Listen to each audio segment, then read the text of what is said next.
My sister disappeared 10 years ago. She just walked back into our house like nothing happened and she hasn't aged a day. I was washing dishes when I heard the front door open. My parents were out for their weekly dinner date, and I wasn't expecting anyone. Before I could call out, a voice I hadn't heard in a decade stopped me cold. Hello? Is anyone home? The glass I was holding slipped from my fingers, shattering in the sink. That voice. Impossible. My hands trembled as I grabbed a dish towel and slowly turned around. There she was, standing in the kitchen doorway. Emily. My sister. My twin. The person whose absence had hollowed our family from the inside out.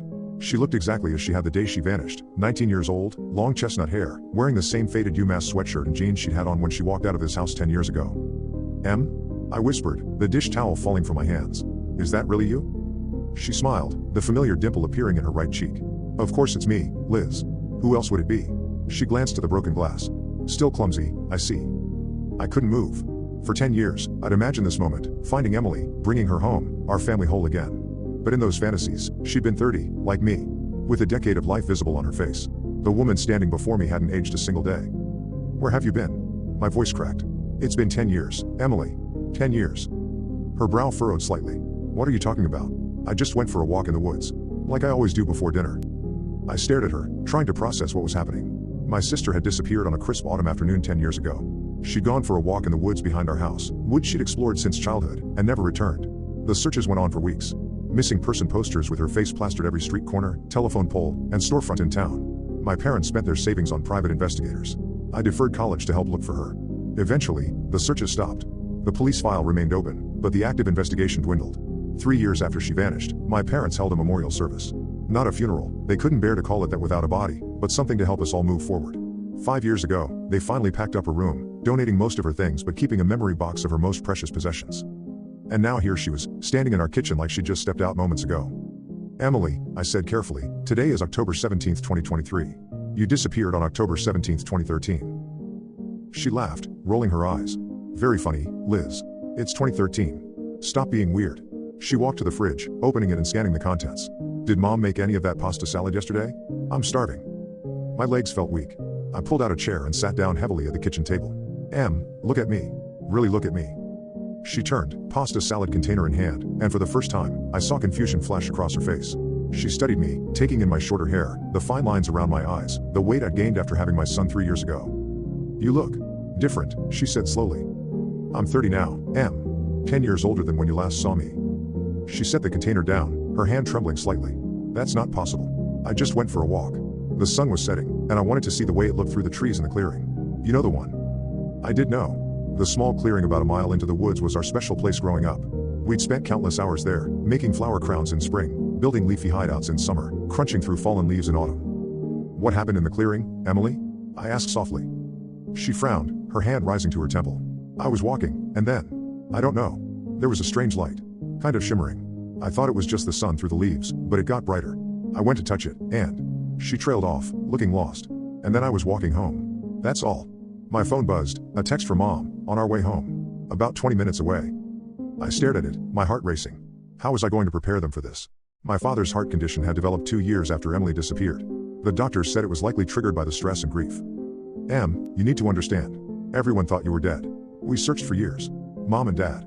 It nearly destroyed them. She shook her head vigorously. No, that's not. I just went for a walk. Just now. You're confused or playing some kind of trick. I pulled out my phone and showed her the date, then opened my photo gallery. Pictures of my wedding 5 years ago. My son as a newborn, then as a toddler. Our parents with gray hair, faces lined with grief that never fully left them. Family Christmases and birthdays marked by her absence. Emily's face went pale. She stumbled back against the counter, shaking her head. I don't understand. How is this possible? I don't know, I admitted. But you need to look at yourself, Em. Look at your reflection. I gently led her to the hallway mirror, standing beside her. The contrast was stark, twin sisters, no longer identical. I was a 30-year-old mother with stress lines and a practical haircut. She was still 19, her face unlined, her eyes lacking the weight of the additional decade I'd lived. Oh my God, she whispered, touching her face. What happened to me? Before I could answer, headlights swept across the front windows. Our parents were home. Listen to me, I said urgently, gripping her shoulders. Whatever happened, whatever you experienced, you're home now. That's what matters. But Mom and Dad, this is going to be a shock. Dad's heart isn't strong. She nodded mutely, still staring at our reflections in disbelief.